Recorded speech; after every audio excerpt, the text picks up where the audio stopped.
Okay, welcome on, Kyle. It's amazing to have you finally in the studio, man. Yeah, you got an actual studio. This is dope. Yeah, feel free to put on those Pop cans the so you, cans. yeah, so you can hear how close you need to be get up on those microphones. Got it. Oh, there we go. Pull the hair back. Yeah, you gotta pull the hair Bing. back. There it is. There we go. Oh, I like that. Mm-mm-mm-mm-mm. Yeah. Yeah, Yeah. How are okay. you, dude? I'm doing good, man. I'm doing good. I just started streaming to Kick, and Okay.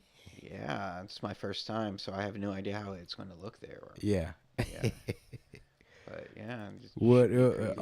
should be pretty good. Streaming. What are you specifically streaming?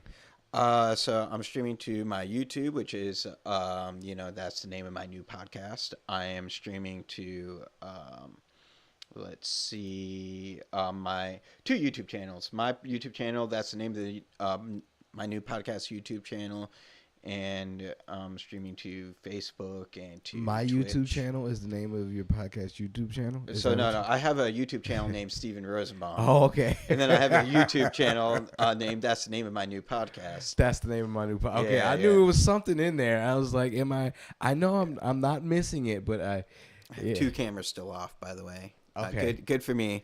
Not remembering and then turning back on. The switch is Yeah, what yeah, you were yeah. looking for. It's saving battery. Yeah, I remember you said you was gonna turn those off and Yeah, never got them back on. I love it.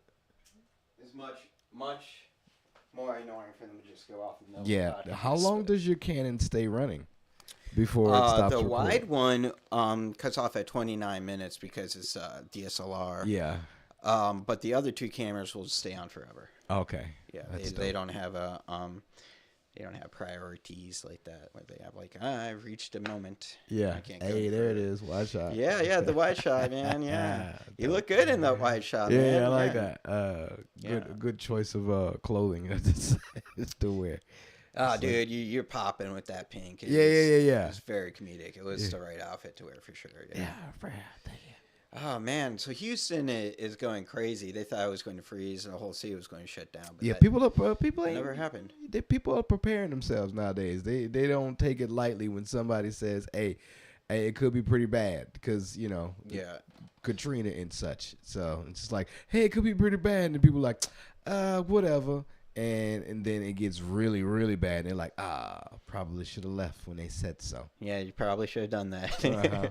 Uh-huh. Man, so in the spirit of it, today's episode is called It Would Have Been Bigger, but It's Really Cold Outside. I like that. Yeah. Yeah, it should have been bigger, but also It's gives me the normally day bigger. off. It's normally. It gives us working people the day off. I don't want working this shit, so I'm Yeah. glad that it scared us to giving the day off. Well, I'm sure Monday's going to be back at it. I'm going to go Oh back no to no work. no! Look for Monday, like we all anticipated a terrible KDISD weekend, closed, so. and they were like Monday no work, and I was like good. And it didn't happen, and I'm like, Monday still no work though, right? Y'all said Monday no work, so Yeah, no Monday. backsies. Yeah, no takesies backsies, man. Yeah, Nah. yeah. That was for the worlds we all decided to agree on before we started playing basketball. Yeah, for real. And now that we're here, like you can't go back on it. No, Oh No. man, but it was such a fun Saturday, dude. I know. I played Ghost of Yotai all day. Oh, what's that game about? It's like the spinoff to Ghost of Tsushima, and basically you're a samurai up in the Yotai Mountains up in Japan, and you're a female samurai, and she basically kicks ass. Yeah, I bet she's very jiggly. Yeah, no, not No, no, You no. don't have a dead or alive type of situation here. No special boob physics. No. I mean, you got some cheeks in there. You got some cheek in there when she goes take her. She takes she takes a bath in the hot springs Okay. to build her health. So you see some cheekage, but you also Ghost of Tsushima was it was a man that you were playing with, and so basically this is the same thing, but the mechanics are heightened and beefed up. Who's So, the developer for that one? oh snap! You got me on that. I couldn't. Yeah, I have no clue. At what moment I'm going to turn off some background noise. Okay, cool. Well, while you do that, I'm. Oh yeah, you're gonna Google that. I'm doing a little Google. I'm gonna put the camera on you so people can watch you Google it. Yeah. Developers. Oh, there we go. Spell developer right, you'll get there quicker, Kyle. All right. What? How did we get to Charlie Kirk? Why would you do that? Google's nothing but Charlie Kirk these days. Man. Yeah, it's so Google. rude. Sucker Punch. There we go. Sucker Punch. Okay. Yeah. I don't have any games from that studio. Oh no. No. Are you a specific type of gamer? Do you only play certain type? Are you a gamer? I'm a gamer. Okay. I recently got back into it. Like for the longest time, I just didn't have the money, so I was out of gaming. Like I was PS2 gaming, and then from like there all the way to like 2023, I getting video game. But now I'm back in it heavy with my PC. Oh, okay, right. Yeah. I assumed you were probably with all the equipment that you have, you probably go PC. Yeah, I bought a PC over a Mac on purpose because I'm like, I need this for editing, my live streams and shit. Yeah, but I need to get some Street Fighter up in here. You're right. I need to probably upgrade my whole editing situation because my editing takes almost a day, and I'm like, just to get everything to upload. I'm like, I can't. If I didn't live stream, I wouldn't have a single episode out right now. There wouldn't be a single episode done. There wouldn't be a single clip made if it wasn't, for the live streaming. I know me. Right. I know I could produce all of it. I can get the camera set up, but I'm not going to, I'm not going to be messing with the sound or the camera shots afterwards. Yeah, I know. You have a lot of moving components behind this. Like me myself, it's just boom, one single shot. I don't have to do too much. I want to get other things in there. I tried to yesterday. When I shot my podcast, I tried doing a different angle, and then it was too much. It was too much when it came down to editing and all that, and I'm like, you know what? I'm gonna just keep this simple. For the new year, me coming back out, boom, here, bedazzled with this, and a little bit. I put a Lutz package on it, so nice. There you go. Lutz is pretty great. Lets you kind of see where you're going to be at. Yeah. And so I'm like, okay, this looks a lot better. This looks kind of similar to the outcome that I want. So you know what? Let's just boom, my new upgrade for 2026. This LUT package. Man, I just lowered the bit rate because it was saying caution on me. And I still don't like it. Live streaming, yeah. But it looks like the stream's going fine, man. I mean, I people always ask, you ever gonna go live? Why don't you go live? And I'm like, nah, it is too much. Live streaming is a lot easier for me. I found it. Yeah. Once you've gotten everything together and you do it, it's a lot easier. You just hit a button and you can go. But there's a lot of I guess moving mechanics and things that fail. Sound always fails on me. In fact, I might just pop over just to check it on out. I know. I'm all about the sound. I had one when I uploaded my podcast because I do audio separately from just picking it up from the cameras, which is the best way to go. And so when I do, whenever I do get down to editing and trying to match up the sounds, sometimes it just, if I don't zoom in, I can never match up that sound afterwards. It is a process. Oh my god! I do like the clapping. I do everything I can. Like I just can't, man. Clapping don't work for me because I edit in Power Director, so Power Director doesn't give the bar. It doesn't show me the wavelength. Yeah. So I'm like, what I'm doing is just I'm matching up the sound, the audio. I'm moving back just a little bit. I notice if I zoom in more, I can back up millimeters instead of backing up. Going for it. I'm like, this is. Sometimes I get it like spot on. Sometimes it's just like I'm there for a good maybe 20 minutes trying to match up the sound. But once I got it, once everything's on, it's cool. But my pod track has been like conking out on me lately, and so there's certain portions of it to where it stops recording, like it's maybe overloaded or something like that. Like I don't go in and change the. I don't go in and erase the backgrounds. The you know how my pod track, it'll take your left and your right, and it'll also take that conversation and this conversation, and it all puts it in different files. And so I never erase that. So even though I erase whatever might be on the main portion, all that background file stuff is still there, in which it takes up space. And then once that happens, it starts to skip on the sound and recording. How much the audio. space though are you using up for audio? I mean, audio doesn't take up space. It shouldn't, but apparently this thing is just like, I mean, it shows you the hours that you have, and like when you get down to 2 hours, it's like, oh jeez, okay, maybe I should erase some of the stuff off of here. Yeah, You must not have a very large internal memory or something, because it goes on a memory card. Yeah, because I have a recorder. I didn't hook it up. I could, but I didn't. I have a recorder, and like it only takes a 16 gig memory card. It won't take anything larger than that.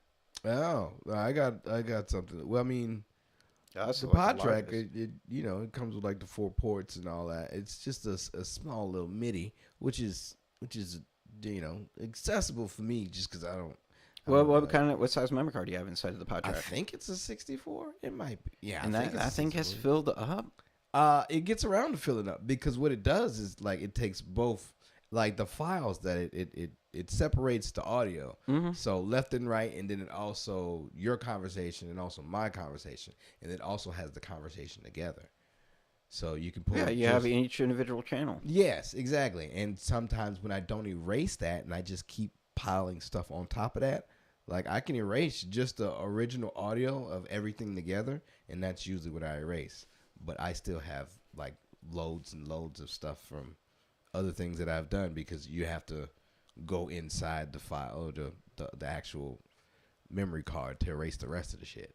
Man, I can't deal with that. Like, I have to have like the mixer directly hooked up to the camera, so it's just recording. And see that there, I don't know if I have all of the components to do that. That would Yeah, probably with be a your lot easier. E10, yeah. No. I'm saying that I don't know if I have the hookups to do that. Like I don't know if I have the proper thing to hook up to my camera. You see that that little circly one on the table? This.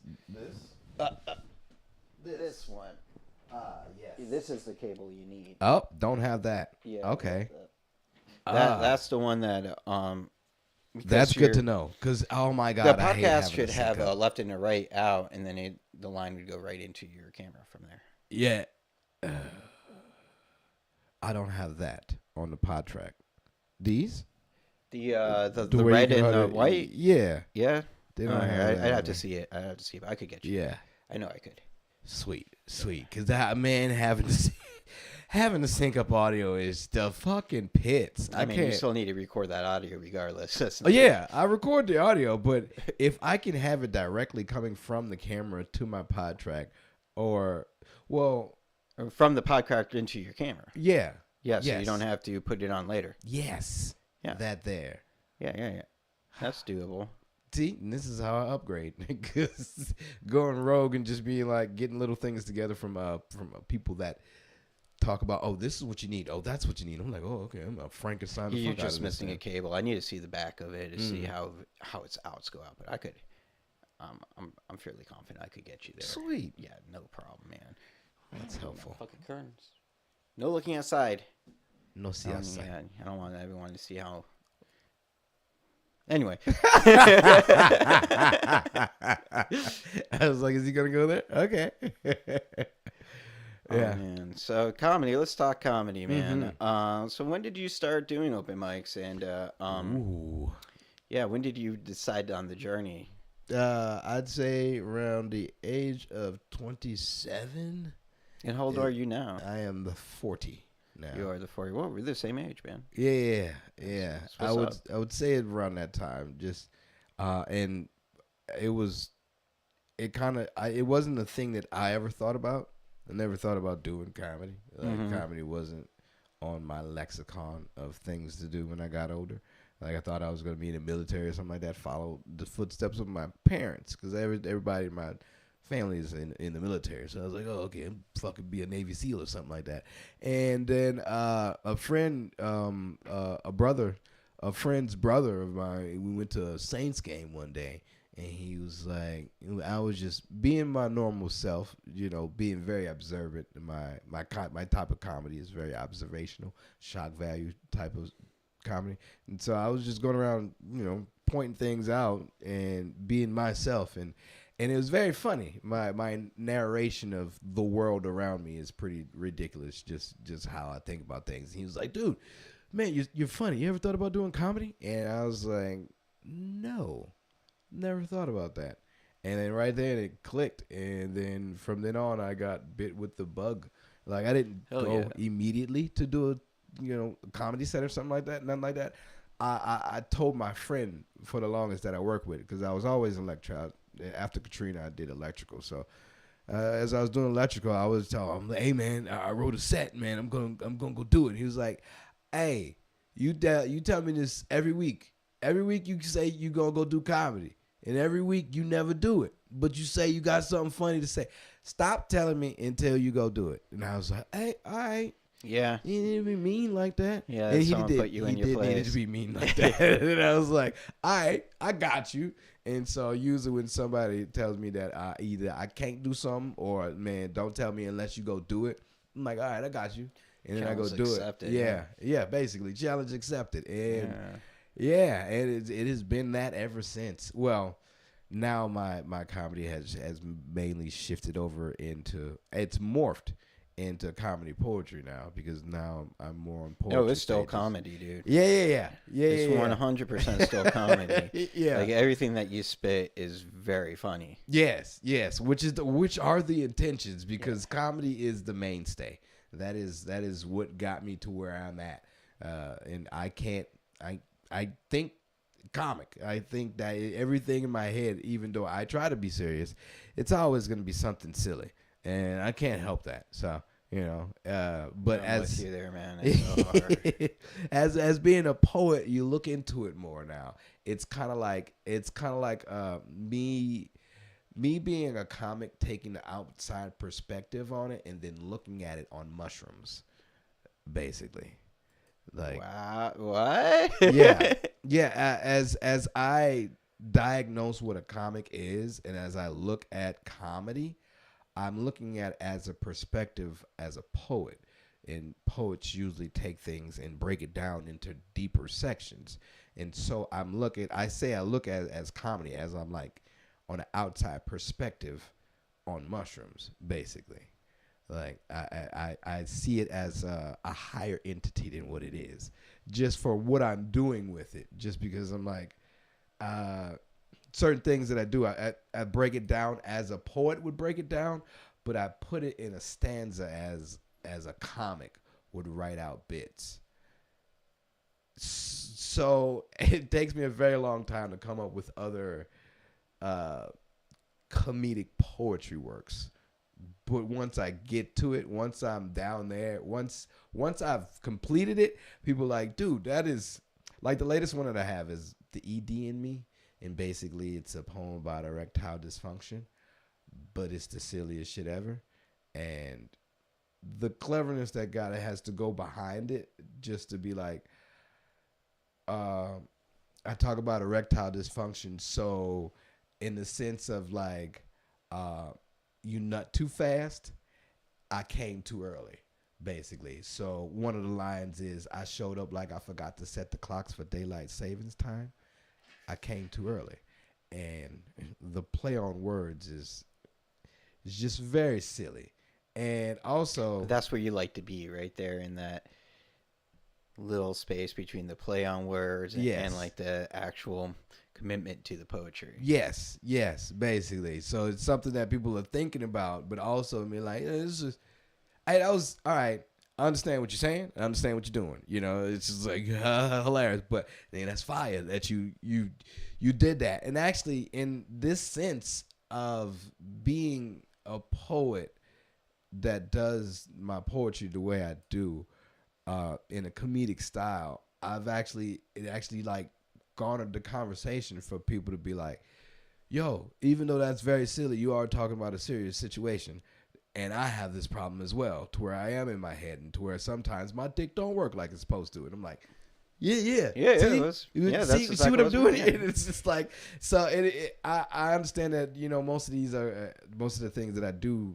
It'll probably open conversation just for how I am. You found approaching a way to relate. Yeah. And you have a little silly stanza. Yes. Yeah. So it's something. It's fun to do, but also it's like I can't produce it as quickly as I would like to, just because I'm not gonna say I'm a perfectionist, but I do know what nice is.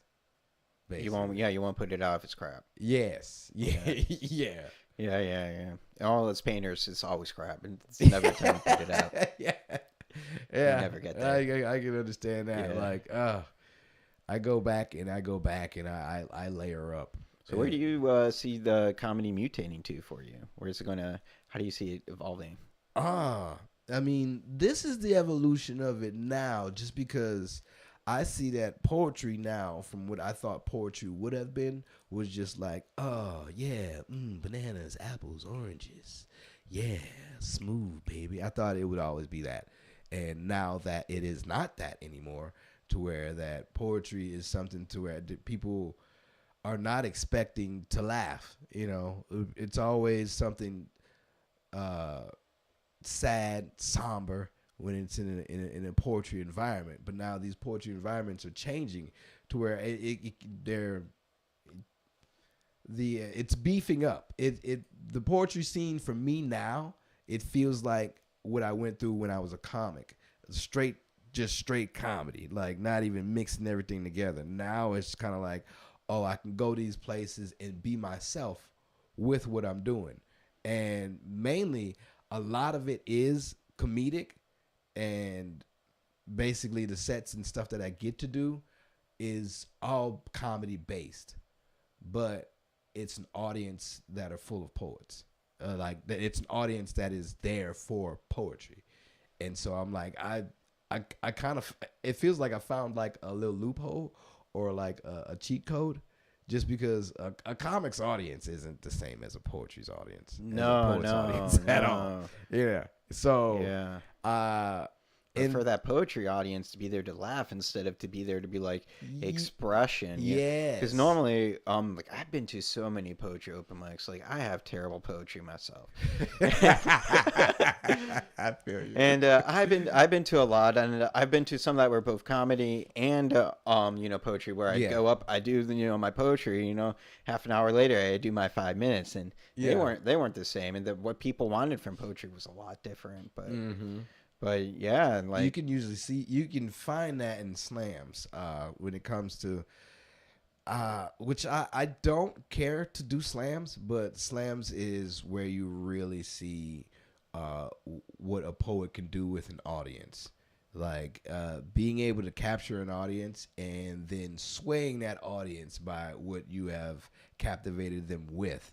So usually when it comes to a slam, if there's one narrative that's winning all night, doesn't matter what else you're doing, it's going to be that narrative. But it's only like that because that's how that person or the majority of that crowd feels. And they're like, oh, yeah. So the majority of the crowd is usually going to like, oh, animal poems.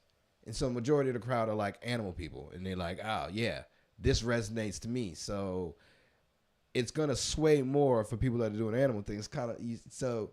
like, and when I come in with comedy, anything that makes people laugh is always going to break the mold. Yeah. So it's going to definitely reset the whole mood. Right.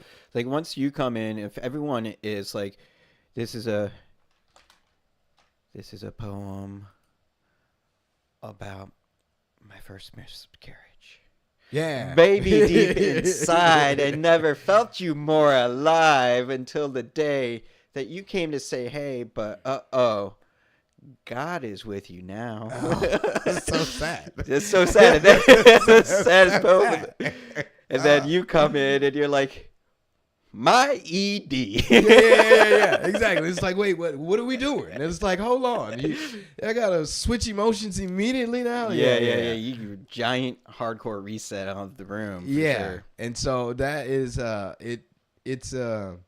it's fun to go and actually see a crowd be like, oh, it just seems like only this is gonna work in here, and then it switched just because you turn that funny button on, and like that. I feel like the funny never fails. Funny never does fail. No, because not everybody wants to always be sad like that. They want the break, especially if you're going to a poetry show and that is mainly what is going on in the poetry show. You need the contrast. The energy is just always gonna be like, oh god damn! All right, they talked about rape, they talked about incest, and these people they're talking about motherfuckers dying and everything. And it's like, all right, can I get a break from this for a minute? Can somebody talk about clouds or, some drugs or at least something different? I need one poem about hair, please. Just give me something subtle to where I can refresh, Yeah, and I am refresca.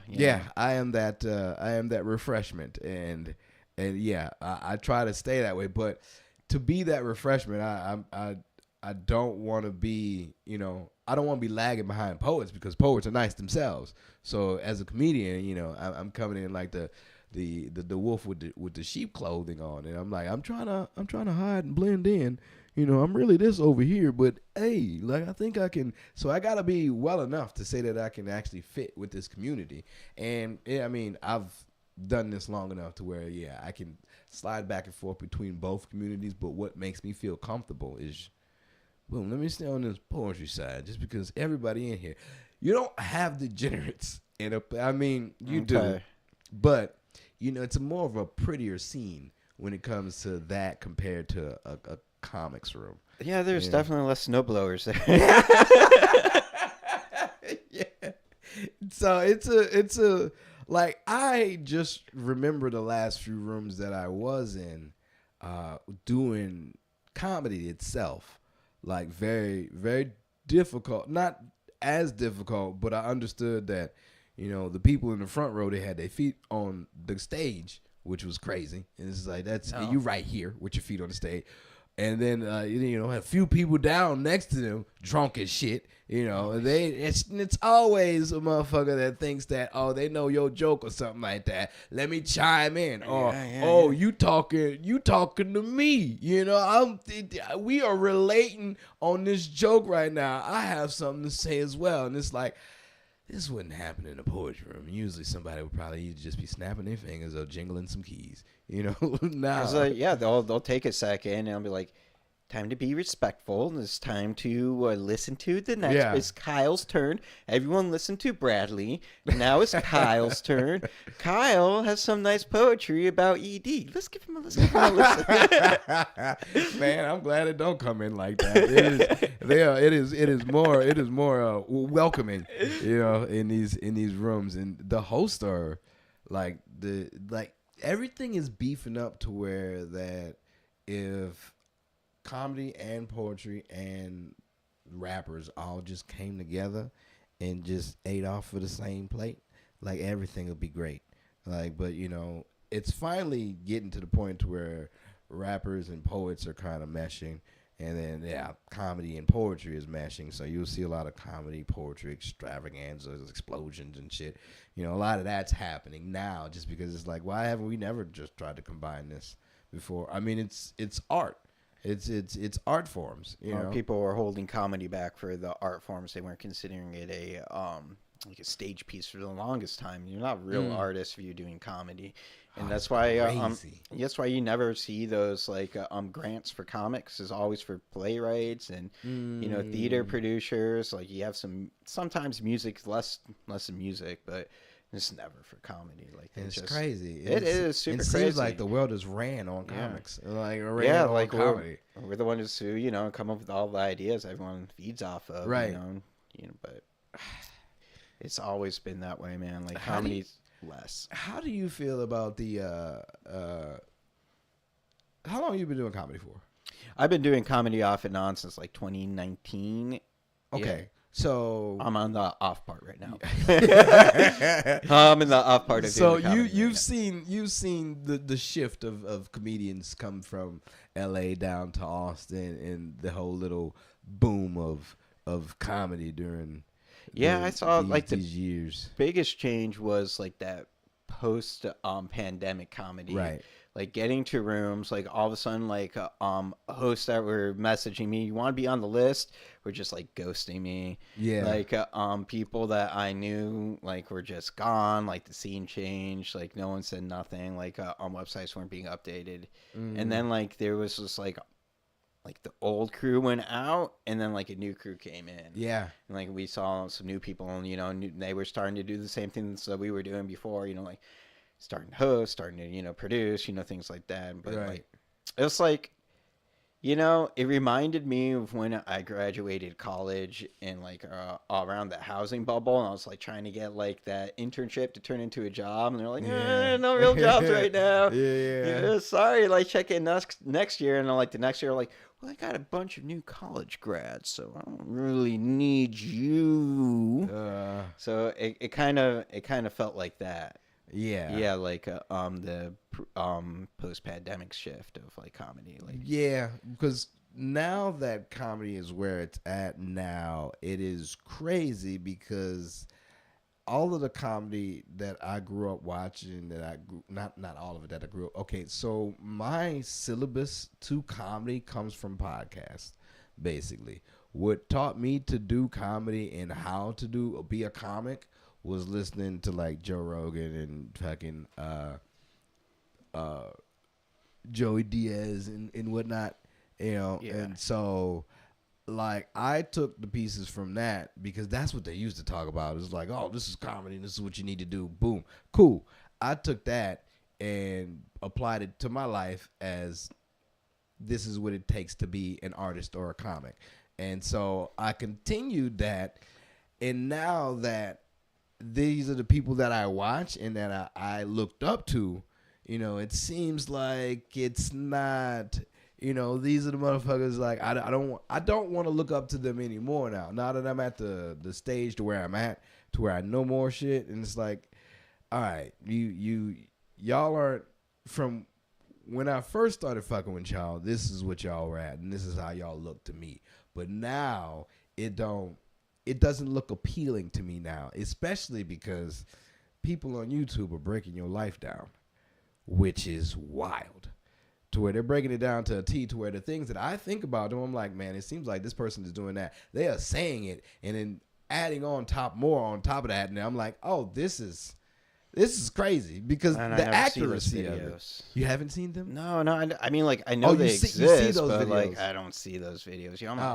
I'm not there for that. Like I want the new content, not like the guys who are creating content on top of the content. Yeah, which is crazy because it's just like somebody watching somebody play a game, and it's just like, this is. But also, the content that I used to watch is not giving me the satisfaction of why I used to watch it, but the satisfaction that I am getting from is the people that's making the content of the content, because they're pointing out the facts about, basically, if you a fan, sure, you could be a fan, but these people don't really give a fuck for you. And it's like, well, this, all right. So I'm just a person that's just watching it and helping you build your empire, which is cool. I mean, stay being funny, but don't shit on your fans. This is how you got here. Why would you be rude to the? I mean, that's that guy's take that they're shitting on their fans. He's saying that, like, these creators don't really give a fuck about you. I'm like, they give a fuck about you. They want you there. They want you to be part of their channel. But, like, when the channel's off, like, they don't want you at the barbecue bringing you the potato salad with the raisins. Yeah, don't do that. Yeah, that's what I feel like those guys are. They're the ones putting the raisins in the potato salad. Like, see, this potato salad's icky now. I'm like, but you added those. Until you had one of those potato salads with the raisins in it or the cranberries, and it's like, well, hold on, what are you doing? I think you have something here, because you ever ate that chicken salad chick? Chick salad chick? What? Yeah, chicken salad chick. Chicken salad chick. Yeah. Yeah, is that like a specific type of chicken salad? No, it's a place. It's called that. The name of the place is called Chicken Salad Chick. Ooh, we're talking about restaurants. Yay. I guess you could say it's a restaurant. Okay. My ex-wife put me to this, and it was chicken salads are cool, But then you ever had a beefed up chicken salad, like with jalapenos and extra shit in there? Like that's kind of what it was like. Like it's like, all right, this is cool. you tell me about you putting all this extra shit in my salad, but have you tried it yet? Until you try it, sometimes it might be good. But honestly, like with these people that break this shit down, they're breaking it down to the sense to where this is the stuff that I'm thinking about these people. Like, I don't want to continue looking at this just because like this is what I'm like. They're not being funny anymore, and they're also just using their leverage that they have to just capitalize on what they're trying to do. And it's like, well, I came here watching because this is what you were doing in the beginning, but now you shitting on me saying, nah, fuck that, don't do that, but keep playing to what I'm doing so I can go do this. And it's like, all right, cool, go ahead, live your life, but now I don't want to watch this anymore. This bores me now. And it's like, you're not doing what you said you're not doing technically what you were doing in the beginning. Right? Yeah, new fans, sure, but they're going to fall, like the old crew. The old crew is going to fall. The old guard, Yeah, and then that's kind of what's happening. Like old guards are falling now. Like they don't. The numbers don't. That's do what the same we're doing. Anymore. Like we're doing what they used to do because that's what we liked. Yes, and see, I had a friend that brought this up to me. Shout out to Eno. He was like, because whenever I do my podcast, I talk about. I'm like, yo, how long you been doing this for? He was like, man, I've been doing this for like 3 months. I'm like, what? Wait. Hell yeah. Fuck you talking about you've been doing it for 3 months. You had a caliber to where it seems like you've been doing this for years. He's like, nah. I'm like, what? How? How do you, like, what gets you to this point so quickly? He's like, man, you motherfuckers, what are you talking about? He's like, like, how are we learning and progressing if we don't learn and progress from great teachers like y'all? Like, you skip these steps so you can get to where you at, right? Like, yeah. And it's like, well, I just skipped those steps too to get to where I'm at. Like, I'm learning from you. And I'm like, oh, shit. That's what's up. Okay, yeah. Like, of course they're going to learn quicker. Like, because they got people that are teaching every guest that comes on here, it was like, all right, they're looking around like, I see what you're doing. Like, okay. Like, yeah. And then that goes in. I'm like, okay. Right. And I'm like, I'll take pictures. I'll show you exactly how I did it. And there goes an upgrade. Now this person has just leveled up, and it didn't take him, years to figure this out. It took him a day and looked around. And that was it. Oh man, I give up the sauce so often, dude. Yeah, I tell my friends immediately if they want to do something like this, they're like, I'm handing it out like ketchup packets at Chick-fil-A. Like, do you need another one? Here you go. Right. Like, you didn't even ask for this sauce. Here you go. Yeah, and I am glad to do it just because I don't realize that I've been doing what I've been doing for so long until somebody's like, hey, man, I'm trying to do what you do. And I'm like, what? I ain't do it. Like, it ain't hard. And I don't think it's a feat until people, until you tell somebody you've been doing this for like 5, 6, 7 years. And like, consistently? I'm like, yeah. They're like, oh, so how do you do this? And I'm like, oh, I guess I would be the guy to ask. Yeah. Like, yeah. But you forget that we have the momentum already. We already got the car going. Yes. Like yes. It's like, it's already moving. I'm already in gear. Yeah. Like you're driving on the freeway going 60. It don't take much to keep 60 going, Right. It's a little tap on the accelerator, know. And if you need to slow down, you just let go of the accelerator for a little bit. And I see people on side the road, I pull over, but I also know how to get my engine working again. And so it doesn't take much to get it started. And you got that jump for other people. Right, yes. Yeah, I got some cables in the back. You need some cables? Yeah, you need to get jump started on your life? I got you. Where your dreams at? Hold on. I got a styrofoam styrofoam cup in the front. I got a styrofoam cup full of gasoline for you.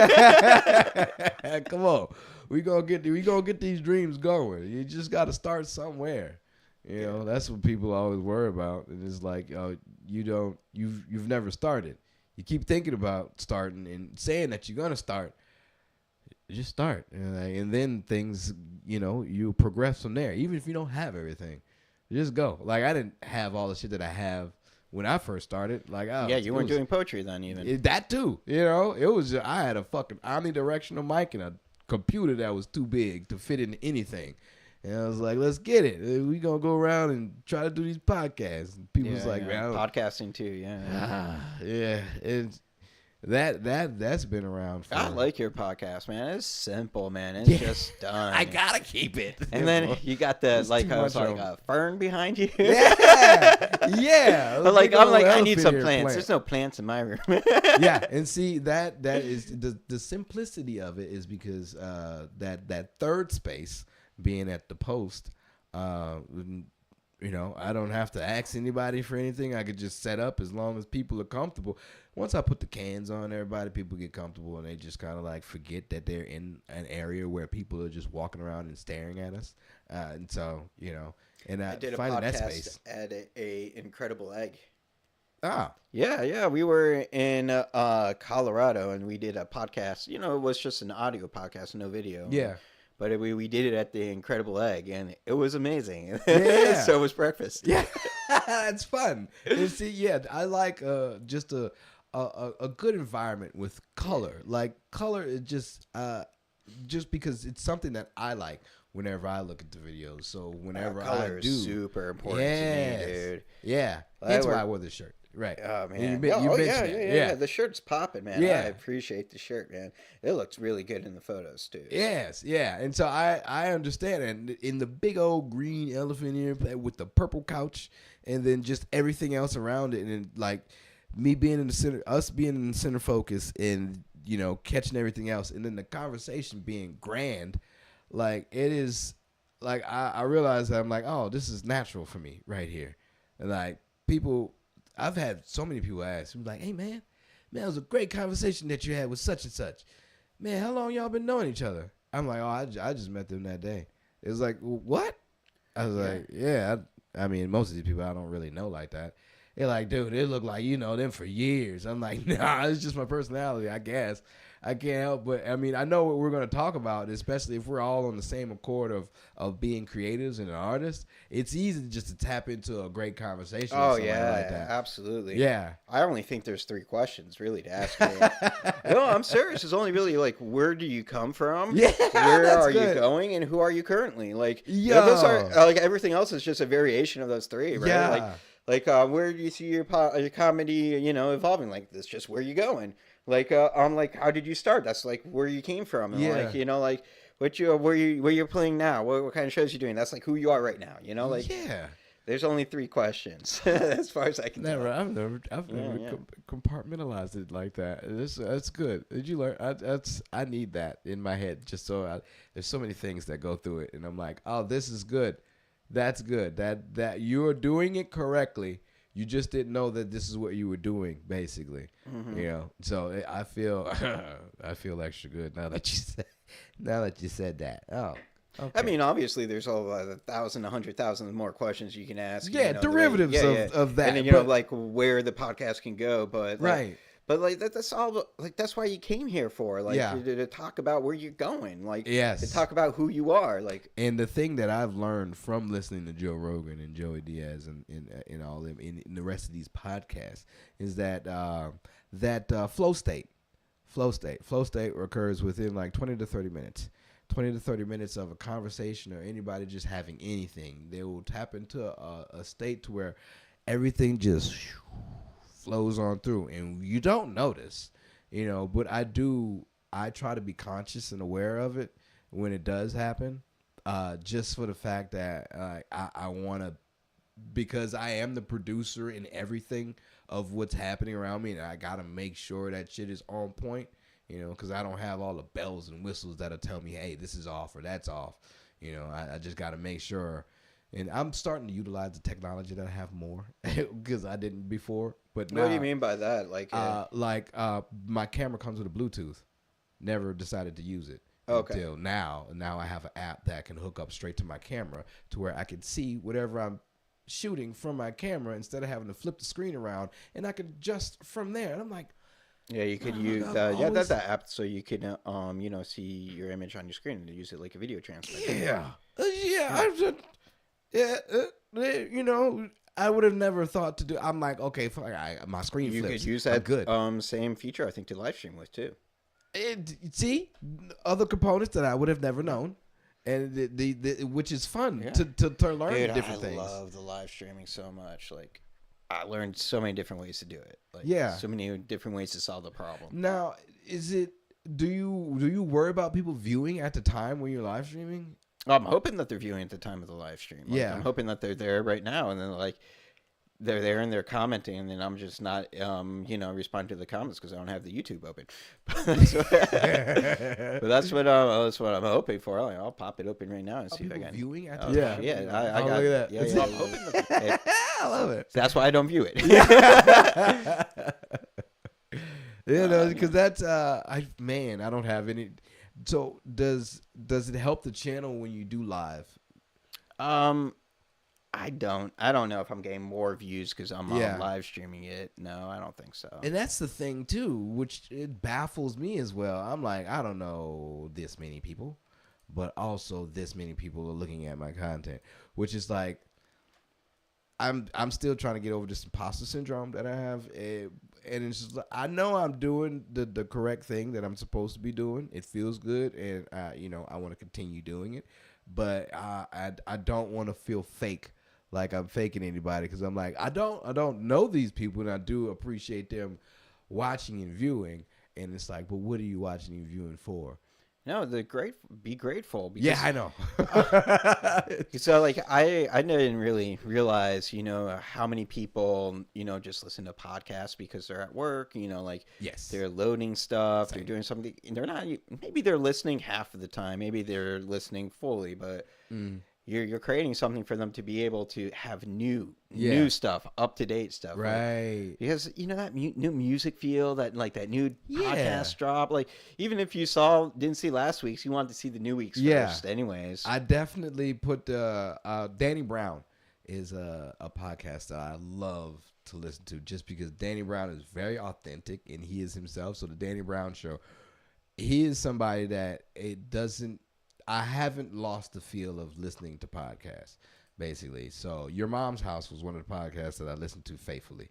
And then they had the spinoffs with Two Bears. Two Bears is not doing well. And I cannot stand to listen to Bert Kreischer, just because the narcissism of this person. And then Tom's always on his own little thing. I can listen to Tom any day just because he's very insightful. I love Your Mom's House. Yeah, that's Your Mom's House, though. Your Mom's House, I can listen to Your Mom's House at any point in time because they just pull I clips from the haven't internet. listened to an episode in like 2 years, but I feel like I could go right back in there and still be there. Exactly. And it'd be like, I can do Gene's that. right this day. I can do that Yeah. with Your Mom's House. I can't do that with Two Bears, just because it depends on who, what they're doing. But when they had Stavi and Krista Stefanos on there, that was amazing. Two Bears at different band. Other people came in. I'm really into this world of podcasting because this is what I listen to all day as I'm fucking doing my electrical work. So it's like, all right, cool.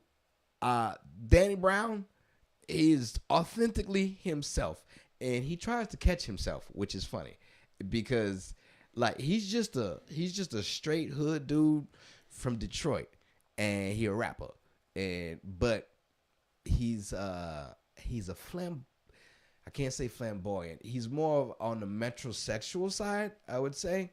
Very androgynous type, but still a hood dude. Used to sell crack and everything.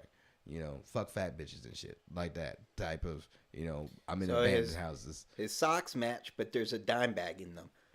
Yeah, shit like that. So, that's fun. Yeah. Like And- you got the red socks that match the red shirt, but there's a dime bag inside the So socks. yeah, you see him decked out with nice drip. Is when the kids saying what. But he also tell you some shit about yeah, you gotta be careful because these crack fiends come, and he'll tell you some real shit just about him selling crack or whatever back in the day, or just whatever he's going through now. Being an alcoholic and being on drugs and whatnot. He's clean now, but the stories that he would have, getting beat up and losing his teeth and shit. And it's like, oh, this is authentic. You're not trying to be a fake person. You are just genuinely being yourself.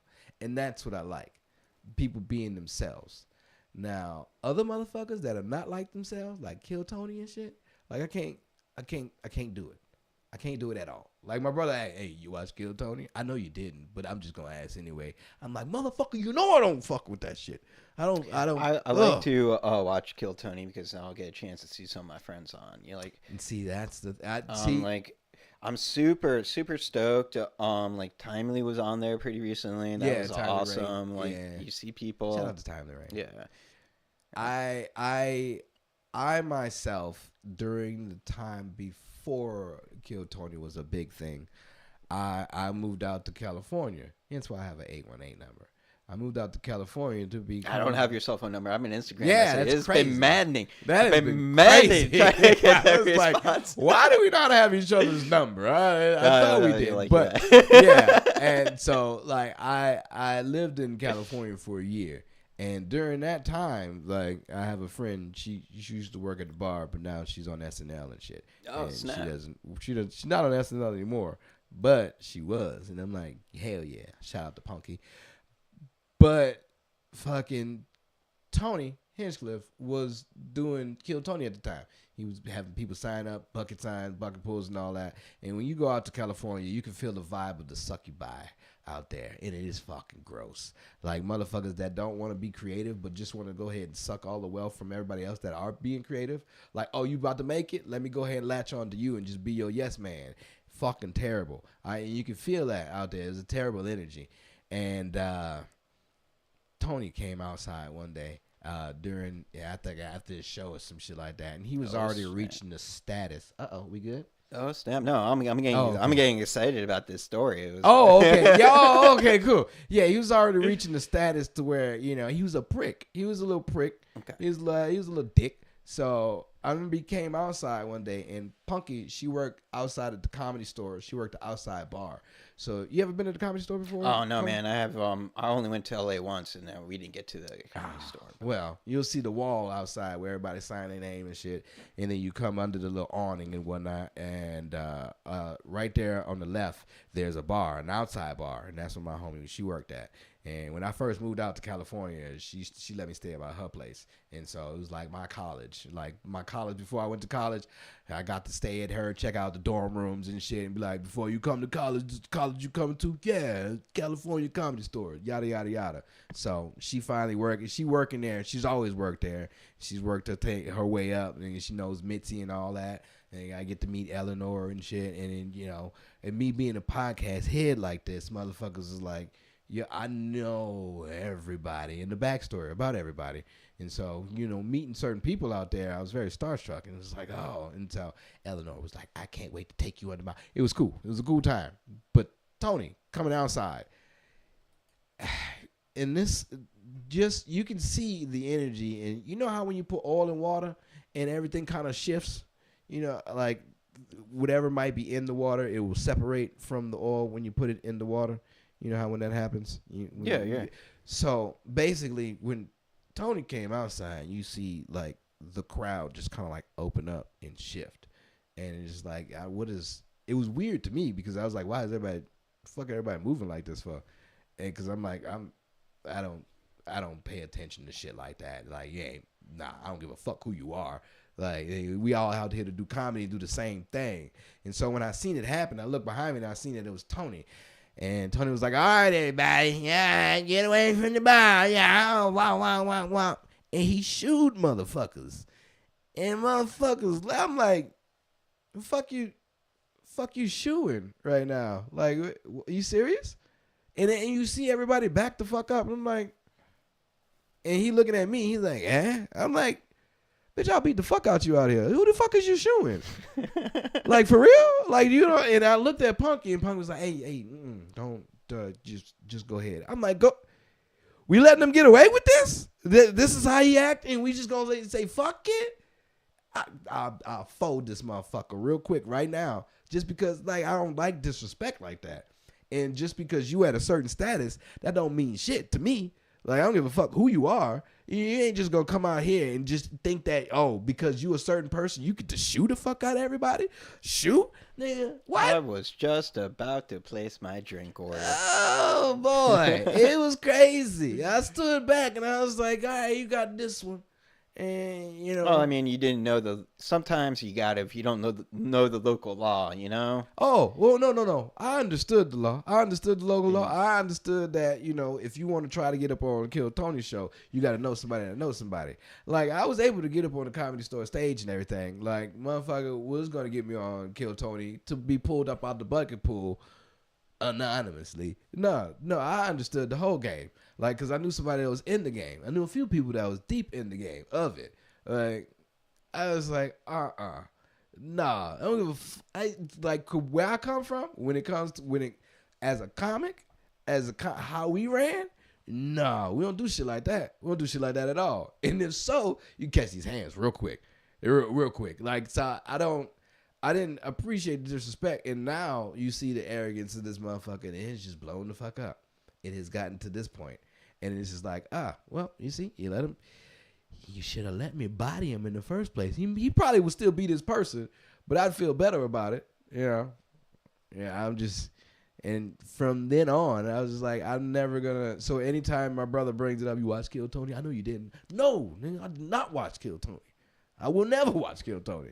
Just because I'm like, what you doing for comedy, it's not doing shit besides bringing, you're bringing eyes to a form of comedy that is not the comedy that I deal with. Like, this 1 minute shit on stage, cool, which is cool. They've had many shows like this, but the things that you do after that, because it's nice when somebody does pop off through there. I had a homie that got through to the Golden Ticket Hour and shit. Shout out Marcus Bond.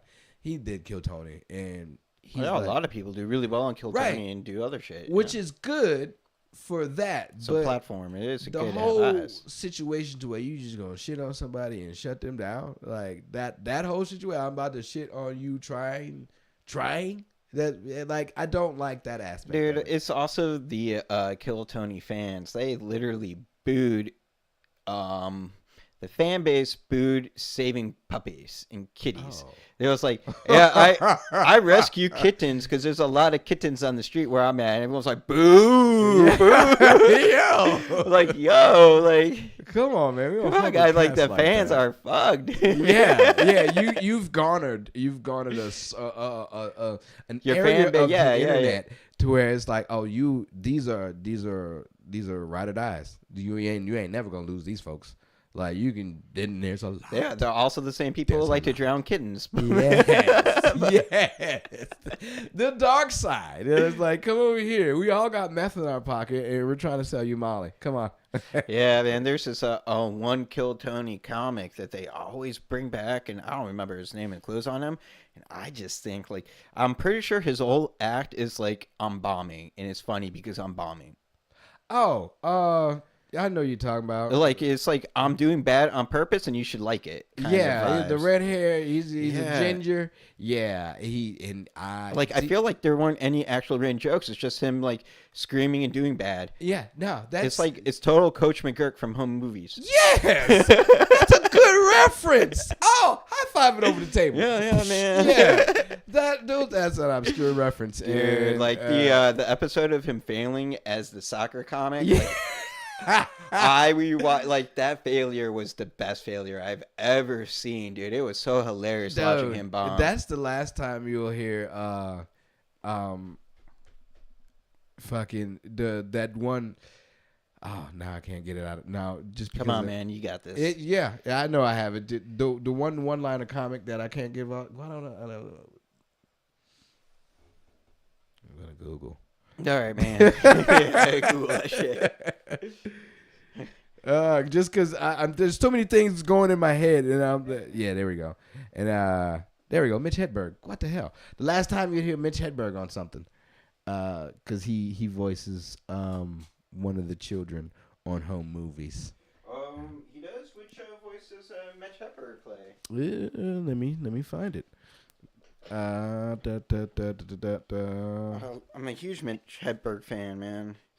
Great heroin comedy. Heroin comedy. Like, no. It's a genre of comedy because of Mitch now. Heroin comedy. Yeah. Oh, there you go. He is. So he's the kid that plays the guitar, the dark kid. the one that sings and everything. Oh, he's the musician. I believe that's who he is. Oh, Yes, yes, dude, yes. 5th grade. Yes, Hedgeberg voiceover. Yes, he's that's awesome. Yeah. So, because The lead I have guitarist. home movies on box set, and that's what got me through Katrina. And so, Oh man, I could watch the Renfest episode every single day. Like, there's not a time when that episode does not just hit, man. That- Like, you don't rip a lady's dress and call him a wench. Brandon, you rip a lady's dress and call her a wench, Brandon, it's over. that show was so good and so adult like, but I the only thing that bothered me that I didn't care for, but that it's not a major deal, is that it was drawn like Dilbert. Oh, the art was so Yeah. important. Like that terrible art was so. What is the artistic expression behind this? Dude, that art made the show though. Like, Yeah, that it did. really terrible Right. art was it, because it was like, for me it was, like how you have ideas of how your childhood was. It's kind of like redrawn, but Yeah. poorly. It's all there, but it's poorly drawn. Yeah, Man, that was Brandon's childhood, man. and it does give a very childlike feel to it, the a very onesies, adult. everyone's wearing Adult-like onesies. show. With the feet in them. It's so good. I did it. Why did I get up on Oh home man, movies? I You brought brought up home movies. I brought up. I always bring up home movies, man. Like, this is one of my That's favorite. good. shows, That is. man. Yeah. What was what for? Why though? The Coach McGurk failing on stage, because that's why I like the Yes. ending of the Kill Tony shows always end with that one really terrible comic where he's never had a joke that made me laugh. Like, he's never once hit it. Not one time has a punchline gone through. He's had a whole special, and they big him up like he's that's just him. You just gotta understand his comedy. I'm like, that's not funny though. The comedy is like, look at this ape be terrible. Right. That's the comedy. And I don't. It's just a character. It's just a character. But let the I don't character think be. that's a character though. The funny thing in L.A., motherfuckers are characters and they stick with it. They stick with it. And it's so crazy because when they're not in character, when you catch them not in character, they don't want to recognize you. I'm like, what the fuck? Why are you so fake? This is crazy. Like, you approached me, we had a conversation when you were this person, but now that you're not this person, and I noticed that you're not this person, you can't speak to me at all. Yeah, I'm saying hey to you from like, we here. What's happening? Yeah, I'm just saying, like, hey, how was your day? Not Yeah. like, now is the time to be method. Like, just nah. like, hey man, like, And he couldn't say anything. I'm like, I'm just dude, this getting is to the weird. steps. I'm just trying to get to my steps, get to the door, unlock the apartment. I don't like Like, this hey, at what's all. up, man? I see you there. A lot of fake shit in L.A. A lot of fake shit in lot, LA, man. lot of fake in L.A. I can't stand it. can't stand it. I don't know what to do. And it's just there's a lot of that. So, like, people being characters and everything, and like in the platform that they have, and to say that, oh yeah, it's doing terrible for comedy. Just because they assume that this is what certain people assume that this is what comedy is supposed to be, or this is what comedy is, and it's just like, no, that's just trash. Like, that's why you're allowing more of this to happen, but it's just because it's garnered many views.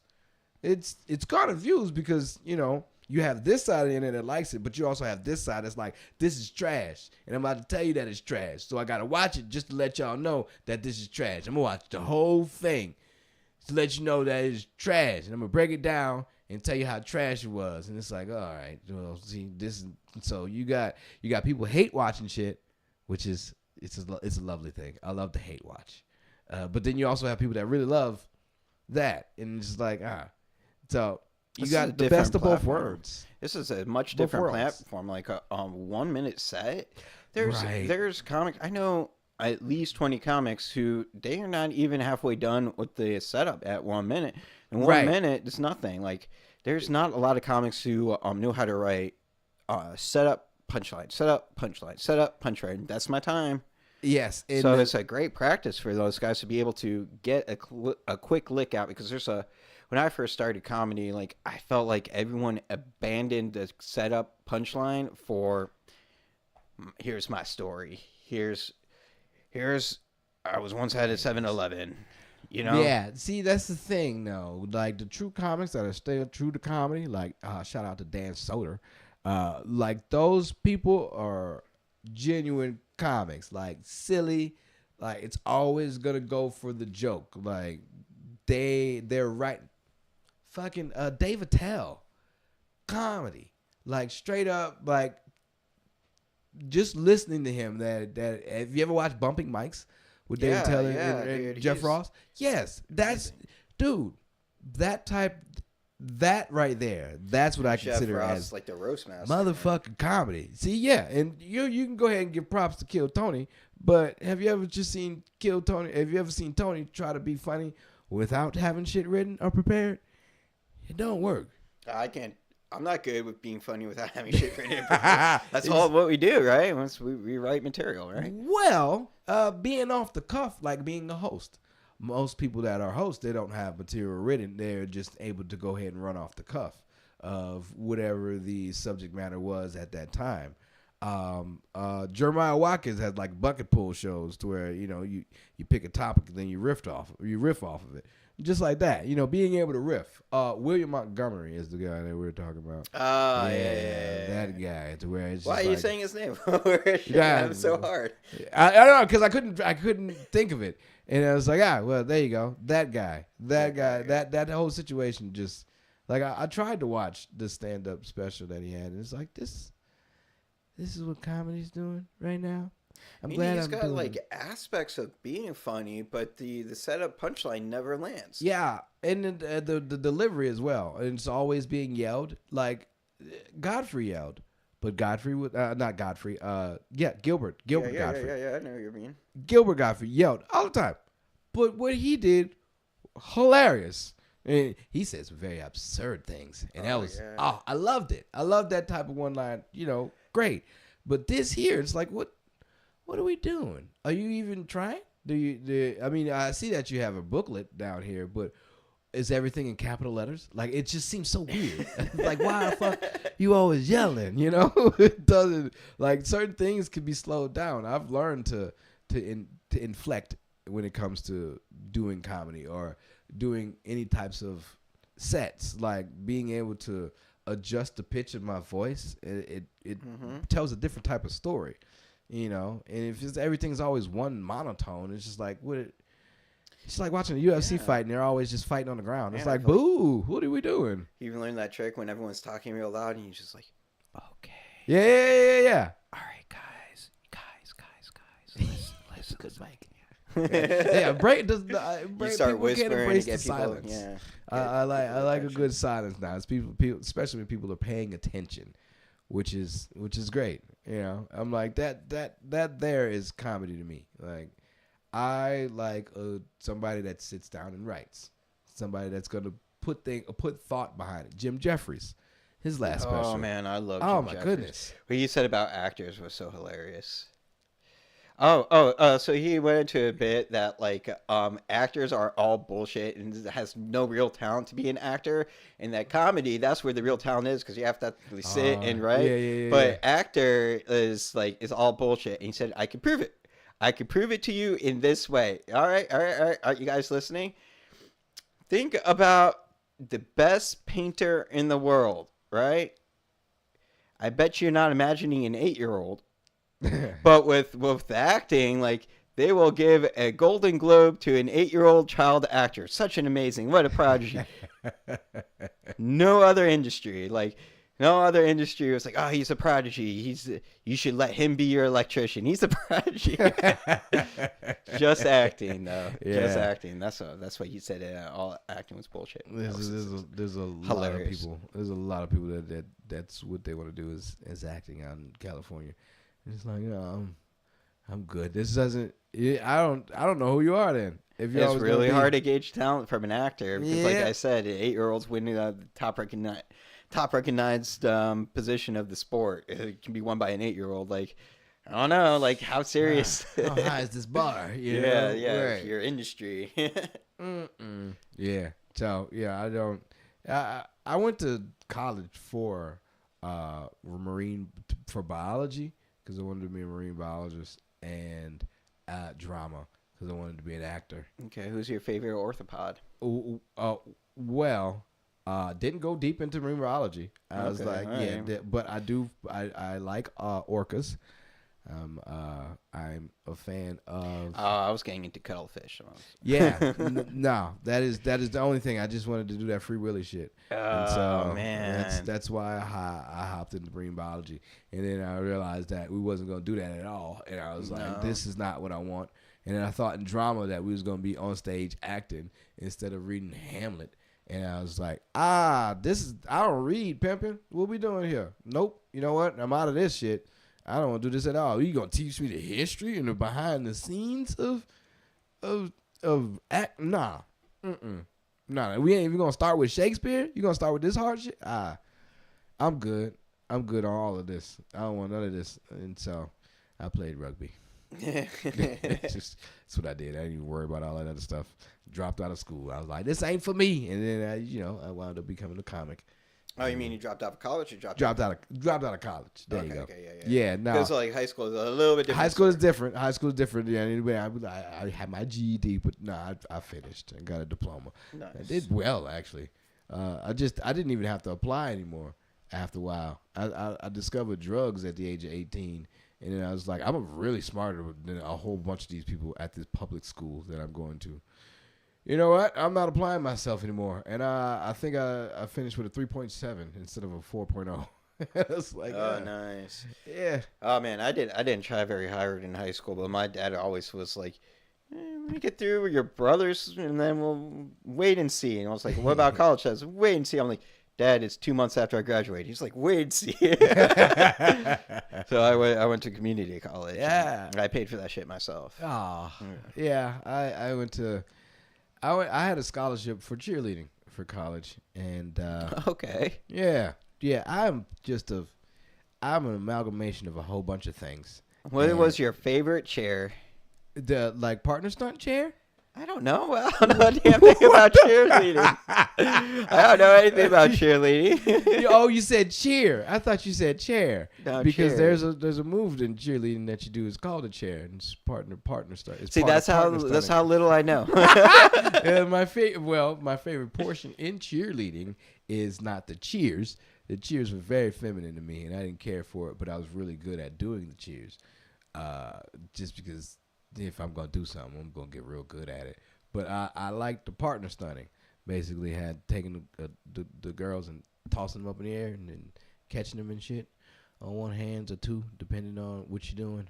That was my thing. Like how small do these girls have to be for that? Like My height. like these girls are like My height and they're tiny. like the 3'11". Yeah, You got to go to middle school. It's funny because the like how small they can be.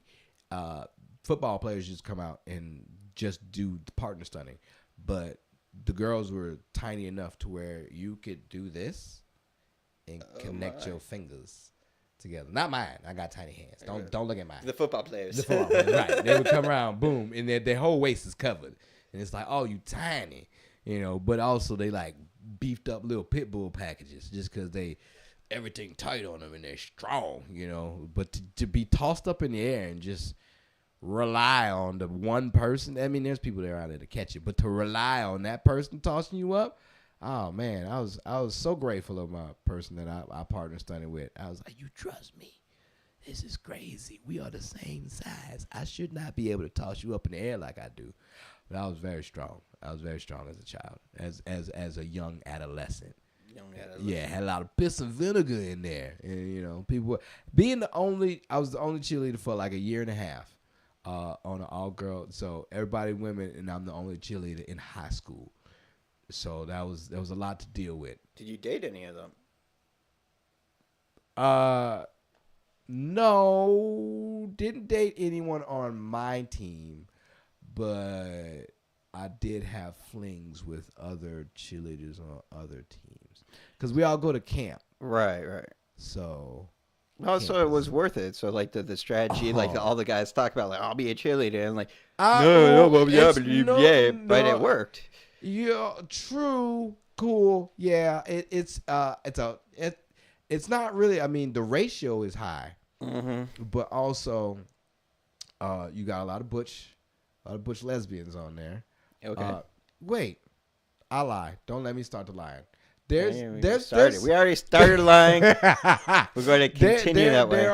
there are gay people, but there are, you do have your certain people that boom, you have your power couples as well, and so there's a lot of that happens on there. But also, the women are just as promiscuous as the guys are when it comes to going to camp, just because it's like it's been cheer, cheer, cheer all year round. Now I finally get to be around like-minded people, and we all cheer. He's not gay, and I'm not.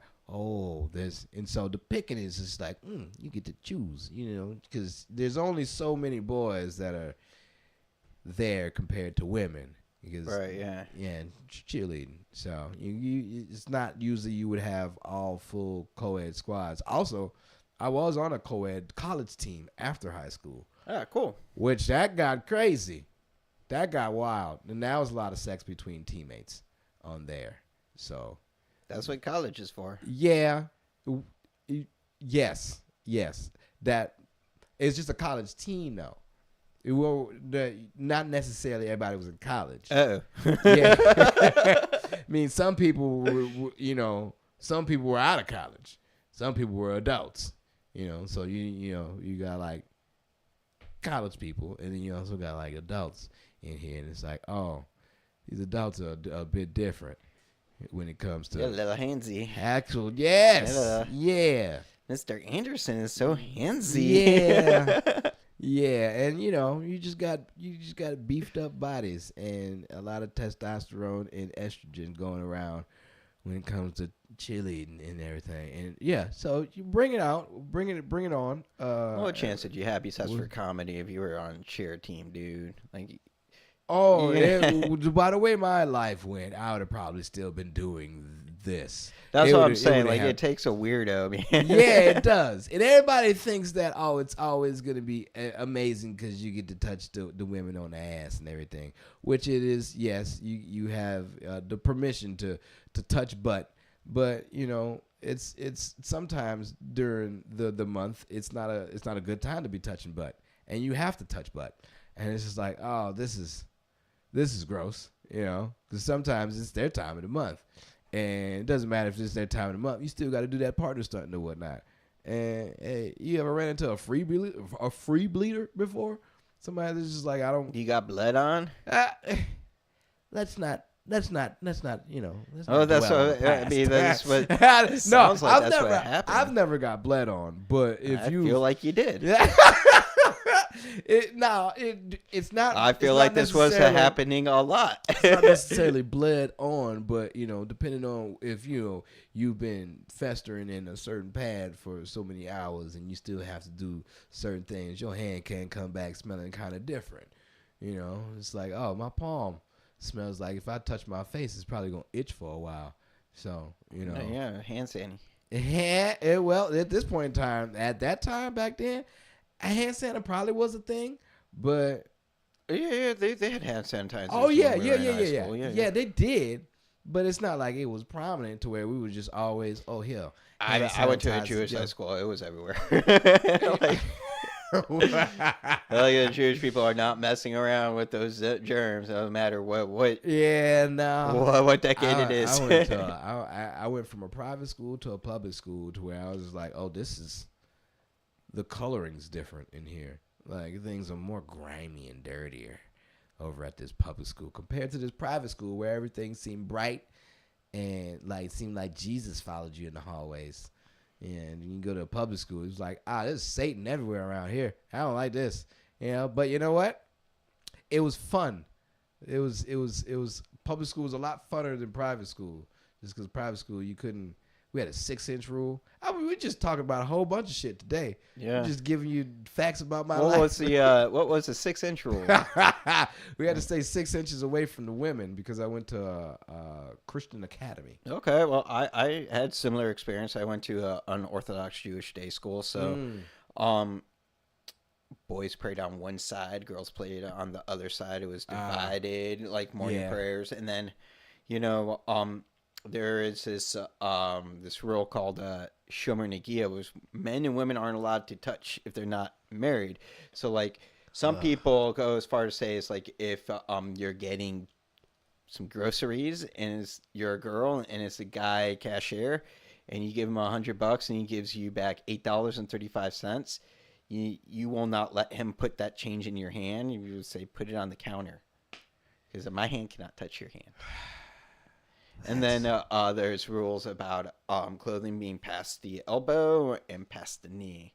Oh. And, the whole non-touching thing, like you kept you 6 inches away, most definitely. we defied that immediately. Is that the 6 inches? Yeah, well, we stayed 6 inches, but we just... They said stay 6 inches away, but Kyle was 7. Well, the thing was, we took a ruler and we put it by our crotch and was like, look, this is 6 inches, right? 6 inches? Hey, 6 inches. And then we would chase the girls around the yard with a ruler by our crotch. Hell saying, yeah. We're 6 inches away. This is far enough. They stopped that. We were fine. We were breaking the law. They stopped that immediately. I was like, you said say 6 inches. This is 6 inches. I'm just trying to make sure I'm 6 inches, It's like, yeah, give me your ruler. I'm like, damn it. All right.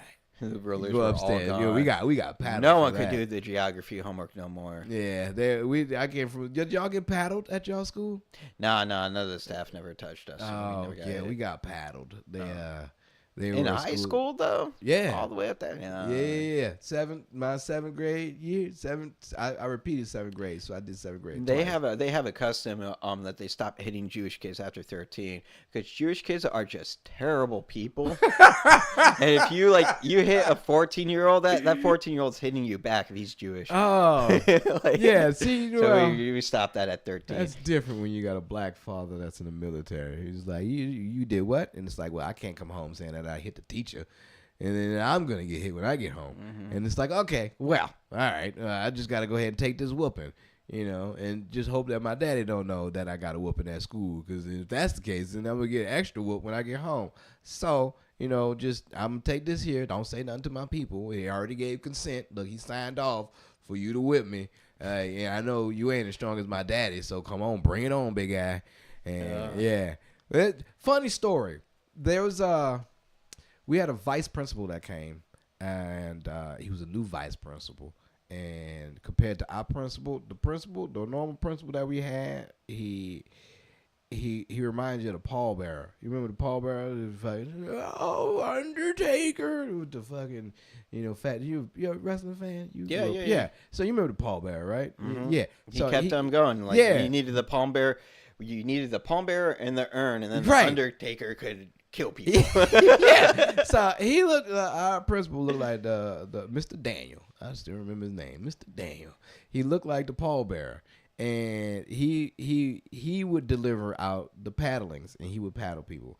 And I was like, all right, cool, but we know how to squeeze cheek whenever you try to paddle. So I was like, you ain't hurting us or nothing like that. He had kidney stones one time too, and he had to pass them. I was like, what's kidney stones? I ain't never knew what kidney stones were until he had them, and I was like, oh, you passing that through your pee hole, man? You that's why you this way. That's why you like this. And so after a while, he didn't paddle no more. And we had a vice principal that came a little bit younger. He looked like he played golf. But also, he looked like he was very, very racist. So that was, for the audience that doesn't know, that was Kyle's way of saying he was white. Yeah. That's he looked like he played golf. Yeah, and that also comes to play in the story a little bit later, but you'll get it. And so, like, me and a friend, we were bad. We were terrible kids in school, and I couldn't help it. Me being always the funny one, and my friend, he could fart on command. So we were like the tag team duo, and we would disrupt class, and we were very, very disruptive for one time. And this ain't my first time getting paddled. We got sent to the office, and we had to go get paddled and everything. I'm like, oh man, this ain't nothing. Mr. Daniels, he got a weak ass swing. You just clench your cheeks and shit. Squeeze cheek, we good. Whatever.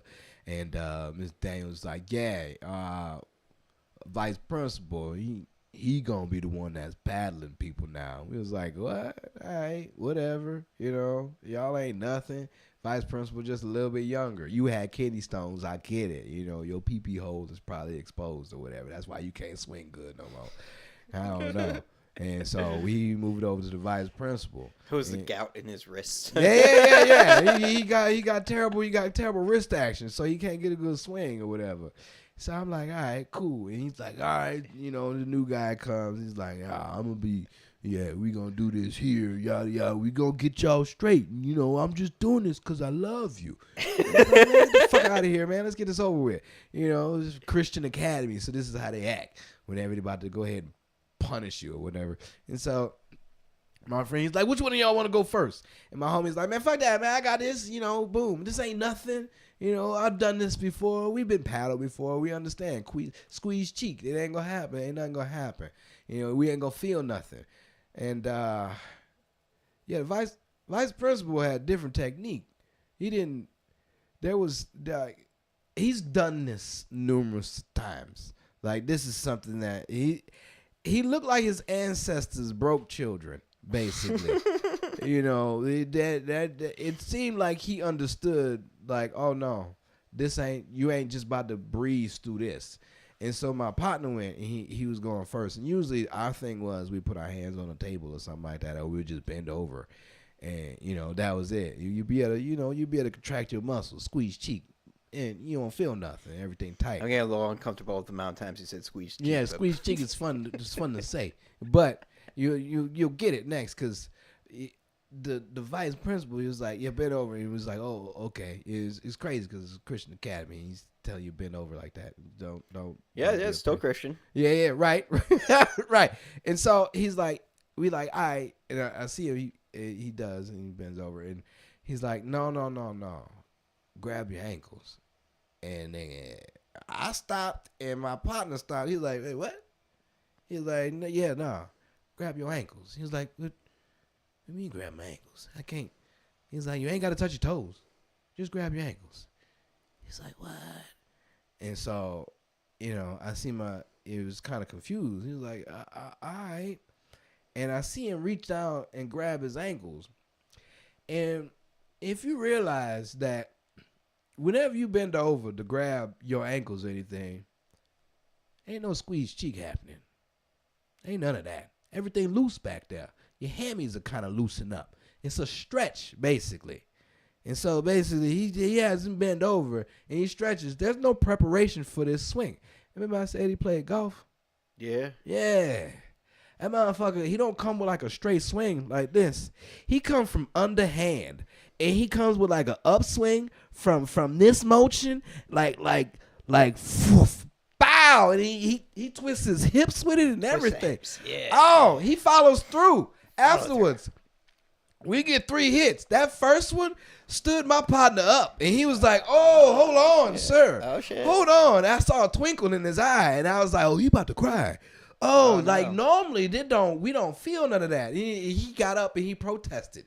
He was like, "Oh, hold on, wait, why we do it?" Like I didn't do it. Like we ain't big no more. And I'm looking at this. I'm like, wait, yo, you bigger than me. You supposed to be able to take this, and you can't. This whole grab the ankle shit. Like, yo, we are, yeah, we were good after that. Yeah, we were good. We were good kids after that. Yeah, vice principal, he didn't play. He did not play. Like that whole technique. I didn't know. I had no idea. I know that would not work for Jewish kids. Oh, yeah. Like as soon because my dad used to hit us real bad like that, and as soon as we got an ass whooping, the first thing that we did was break the law even harder. He said break the law even harder. Yeah, that shit just does not work on because I feel like all the Jews that are left are like Holocaust survivors. They're like, So it's we are like, hardened. yeah, it's like, so you start just like, okay, like, I know where this is going. Fine. Like, this is the last one. All right, fine. Like, I'm not stopping. You're not stopping. I'm not stopping either. Oh, So Yeah, yeah, that's- it's like, I feel like that there's not that. Yeah. yeah. That's why you don't hit the Jewish kids that way.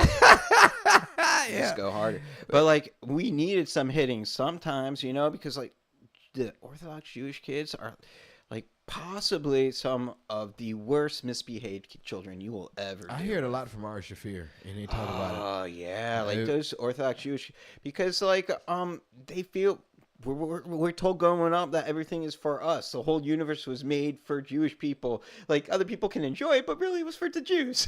Yeah. Yeah, so like That's you grow up great. like, well, I'm Jewish, you're not Jewish, so like you're a piece of shit. And I'm chosen by God. Yeah.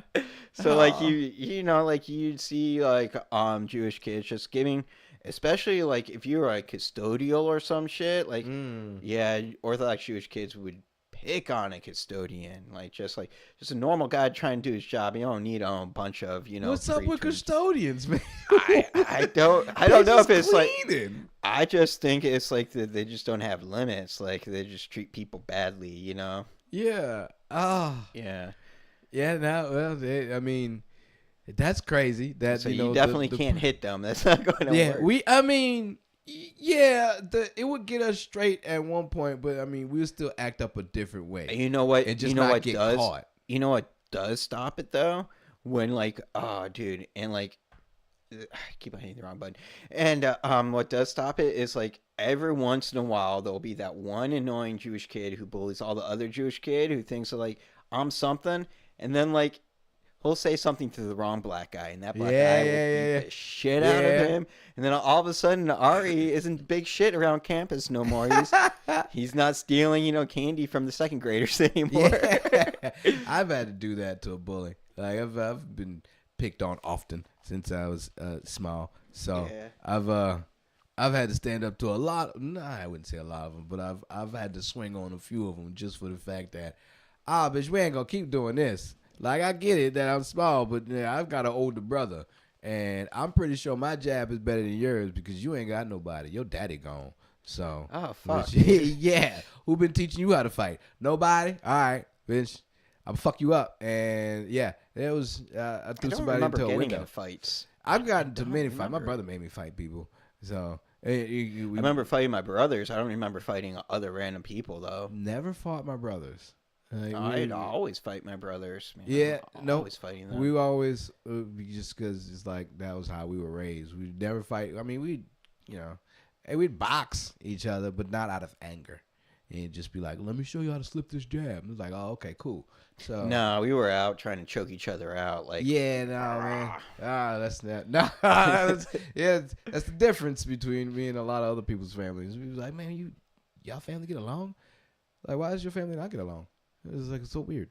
Yeah, because people that come into the family, it's like, wow, y'all have dinners every Sunday, like just about, like that. Y'all get along like that? We all stay in the vicinity, like 5 minutes away from each other. It's like, oh, I hate my brothers and shit. And it's like, nah. I mean, my brother's my roommate, so You like, all, yeah. yeah, I mean, we get along great. But like growing up, like we didn't have rules. So it was like my mom seen things go bad that she didn't want doing, and then she didn't say anything to us. So you would just wait. It was like father gets home, like for what? For what? And then Yeah. dad gets home, and you hear the report. It's like, all right, which one? Ah. It's like, no, it wasn't the small one. It was the second the small one. It's like, I already did the small one. We're done. Yeah, my brother, my dad was always like, "You're supposed to protect your brothers and everything." So that was always how we was raised, and yeah, it was, They're like out in the street we were unified. Like, Yeah. we always put up like that. Like in public, I would never say anything to that would disrespect my mom and dad. I would never swear at them or say Yeah. anything like that. I'm like, yes, ma'am, yes, sir. Like, yeah, I can go get the shopping cart. I can put it up. You're like always curse, but as soon as we were back home, it was like, fuck you, dad. yeah, that's the difference between growing up the way you grew up and what. Yeah, it was like dad's like, all right, like, you think you can say that to me? So like there was definitely repercussions, but we did it. Like, Yeah. but we kept it to ourselves. You know, like Ah. it was just for the family. Like once we were at home, you know, like I'm watching Simpsons and like someone turned the channel and like like all hell broke loose. I'm surprised you have all your teeth right now, man. That's pretty good. Dude, like my dad had a saying growing up, and dude, it's so psychotic. His catchphrase for us was "I want to see blood." Huh. That was like, "I want to see blood," or an explanation. Like someone better take responsibility of this, or everyone's going to take responsibility. that was my dad. Like my dad was be a man to be poo poo, and it's like, oh, okay. So if it ain't broke, you want to go inside? You want to go sleep? It's like, no. Well, be a man to be poo poo. Go back outside and go play. I can put something on if you want to. You want a Band-Aid? No. You want to come inside? No. You want to go finish playing? Yeah. All right. Like, we were wild. Like, we would play in the snow, full contact football all the time. Like we would come back at like I think Steven's arm is broken. I was like, well, we're going to finish it down or what? I'm like, can I have 5 minutes? Like, shut up. I'm like, okay. So there was definitely a lot like oh, he's cut. Everyone stop for the crying. Like next door we had these neighbors, and there was this Armando. I don't know Armando. Like, I only knew him as, like, a 3-year-old, but this baby would not stop crying all day long. As soon as he was outside, I was, crying. It's like, oh, Armando's outside again. He's just crying. Like, as soon as they put him outside, he would cry. Like, his siblings didn't do shit to him. He was just out there. A 3-year-old outside by himself? Like, I mean, put him outside like Dino the dinosaur? I mean, it was the 90s. Yeah, I know. It was latchkey babies. I mean, like, his siblings were out there. I mean, like, and I say like 3, 4, 5. Like he was in diapers, but like, right. Like he was too old to be like just like crying just because he was outside. Yeah. Like as soon as like they were like, all right, go outside to play. As soon as he was out there with his brother and sister, he was crying. Kids. They're like a Bebe's kid. Yeah, well, like Bebe's kids a little bit, I guess. Man, it was definitely Bebe's kids because they were living with their aunt. And there was a house next door, and like there was 3 of them, and their aunt was taking care of them, and like Armando never stopped crying. Like I don't even remember his other siblings' names. I only remember him because he was just out there crying. Yeah. And it would drive my mom nuts. She'd be like, he's out there crying. And I'm like, kids cry, Mom. He's like, why is this baby crying all the time? No, I know, like, all right, it's not normal for like little kids to just cry as soon as they step. Like, go play ball or something. Like, why are you crying? No one hit you. Just outside whining. Yeah, just outside whining. Like, I guess his siblings didn't want to play with him. I don't know, man. But I remember like being that age, like my siblings just like, you're going to ride on the back of my bicycle and then like just like take a turn real too fast, and like I go spilling out, and it's like, you're not going to tell Mom. And I'm like, I'm going to tell Mom. And you're like, you're not going to tell Mom. I'm like, I'm going to tell Mom. It's like, you're not going to tell Mom. I'm like, I'm not going to tell Mom. Yeah, no, there's no, I mean, it was kind of like a code of honor when it came to, me and my family, my siblings, I told because I was young and it was an accident.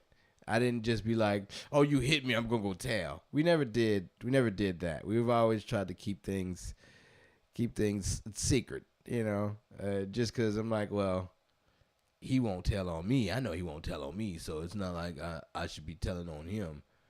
And, yeah, like we were always, when there was secrets or anything like that, you wasn't going to get it from us. You'd have to do some fucking investigating to maybe get it out from one of the little ones, like maybe my little brother or me. If you reverse psychology some shit and got it out of me. That shit doesn't work on Jews. You can't reverse psychology as a 5-year-old Jewish kid, man. Because like we're just too clever, man. Like we know, like I'm not giving up Michael. Because Michael is my candy connection. You understand that, right? So these questions I don't feel comfortable with. Yeah. The youth was good. 95 best year. 95? 95. Oh man, I feel like 98 around then. Like Yeah, yeah, going to it all depends on what you was doing though. man, like the summers, going to Geauga Lake, going to Cedar Point, being with my best friend, just like, meeting some random girls at the amusement park, going down the log rides, trying to get the phone numbers later, and them being like, no, no, it was just a log ride. The 90s, man, I miss that. All the '90s was just great. Yeah. People want to retroly go back to the '90s now, but good luck.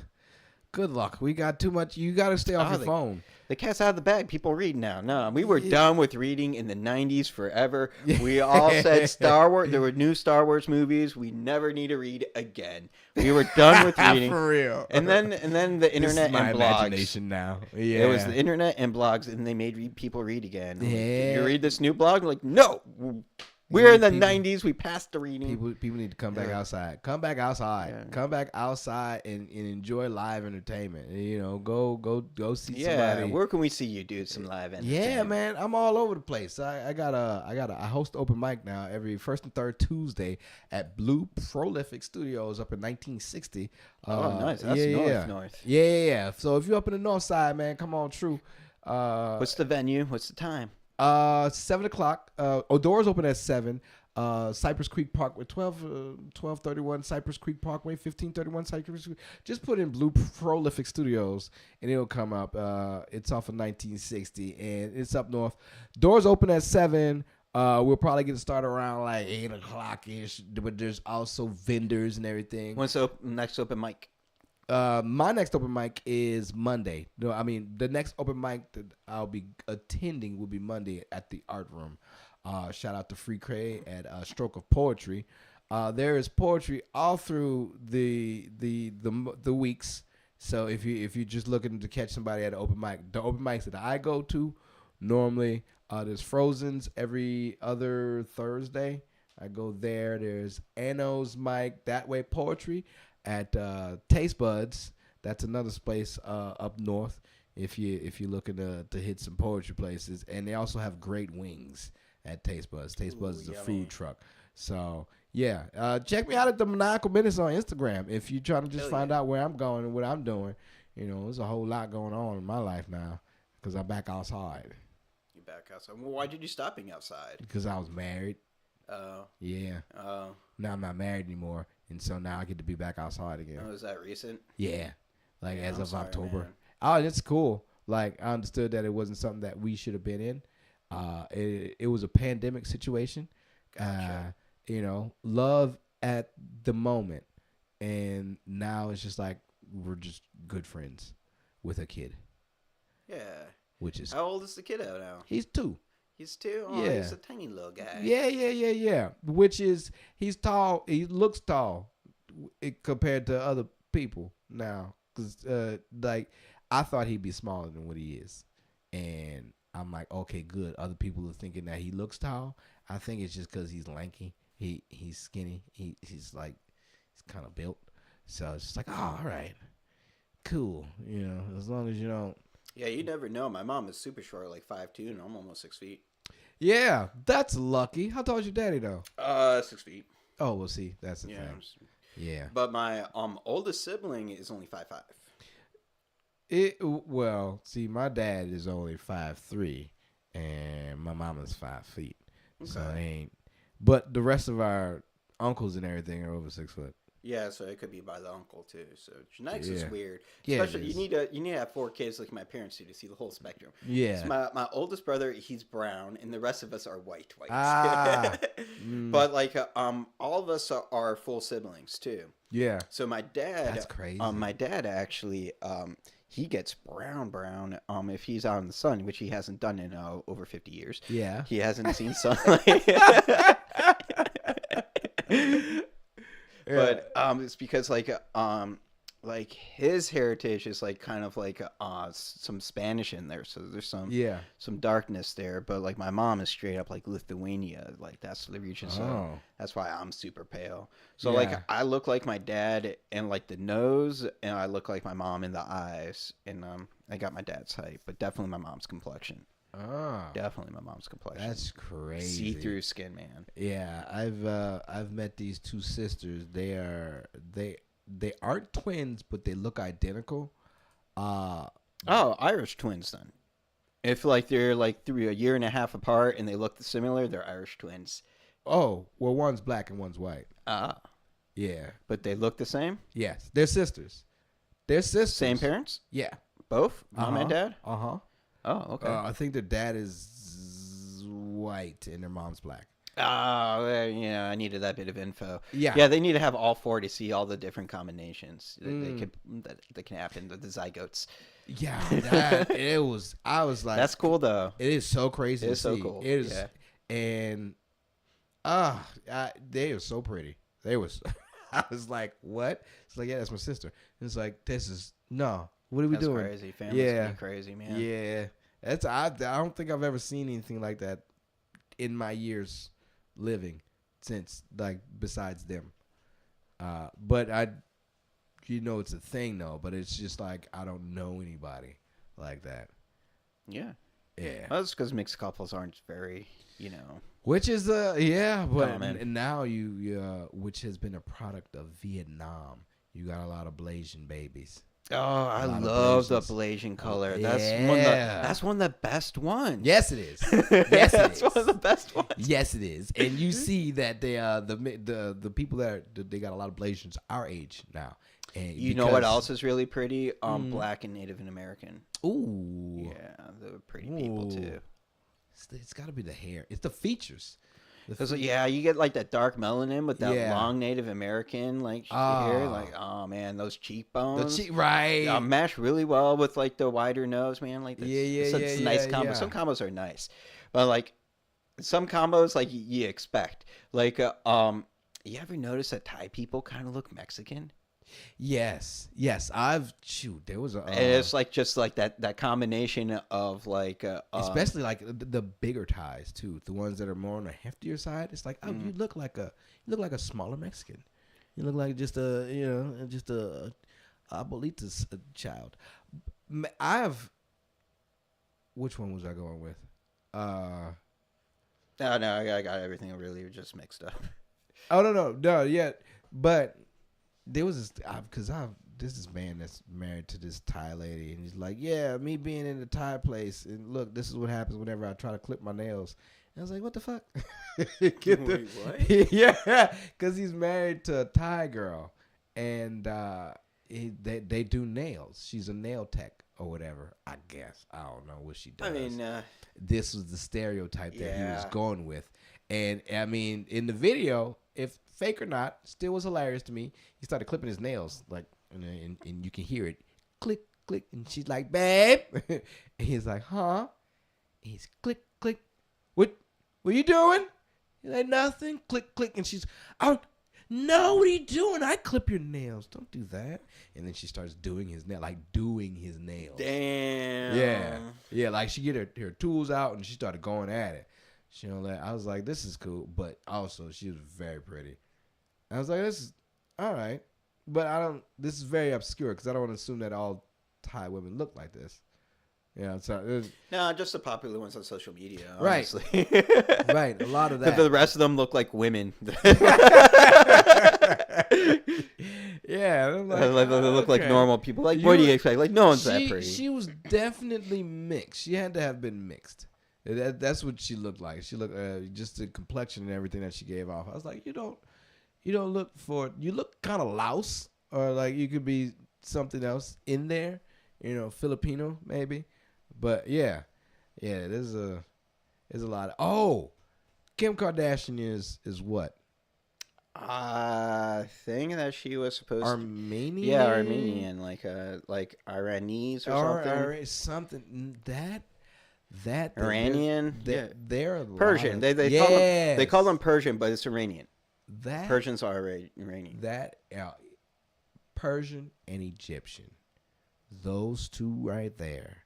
That is a beautiful. Like, I ran into The Middle people- East, dude. dude. Gal Gadot, like, Oh my God, sexy I've, Israeli. I've ran it in the shape that, like, being out in California, you run into a lot of mixtures of people to where Iranian and black.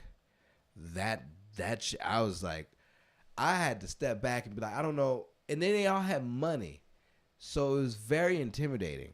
Like, you're beautiful and you have money, and you got right. You out here is stunning. You stepped out of this fucking Audi with Lamborghini doors on it, and you driving. And it's like, oh shit! And y'all just parking lot pimping around a truck, like around a food truck. And I'm like, I don't belong here. Yeah, you know, everybody. I walked around like I owned the place, just because that was my demeanor whenever I go places by myself.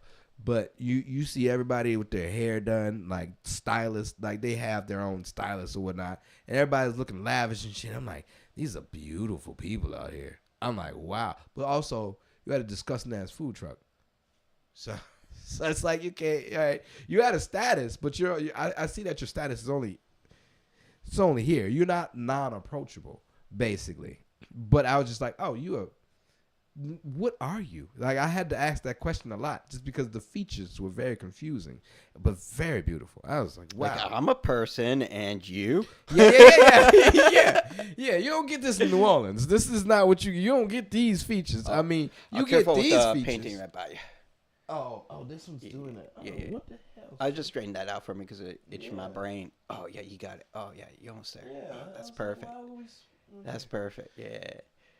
My chair was going at it, but yeah, like you got certain features, you know. But I ain't never seen it. They're just like a milk smooth type of complexion. I'm like, oh wow, olive tone.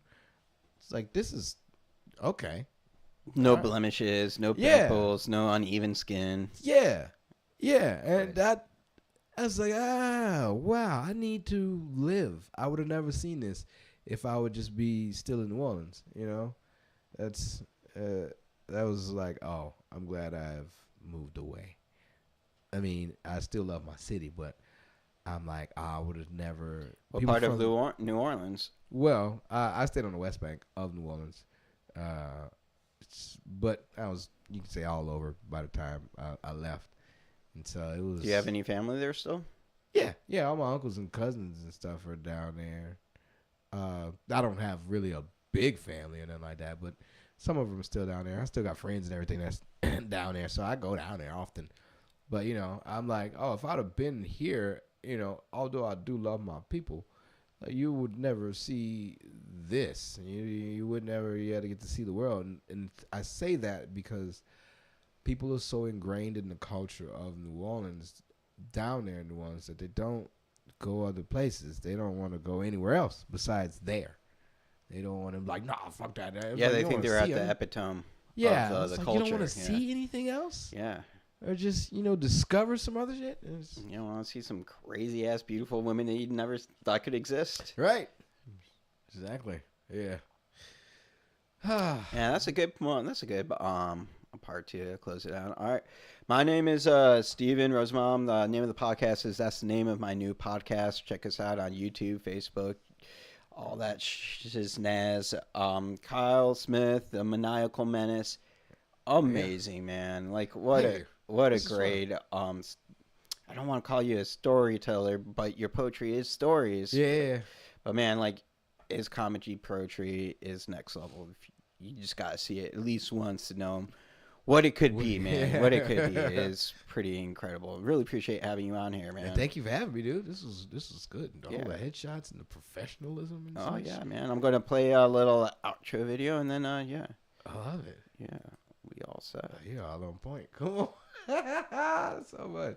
Let's see video play. Play video. Can you hear this yet? Can you hear this yet? Is it working? Did I make it work? How about now? Boom.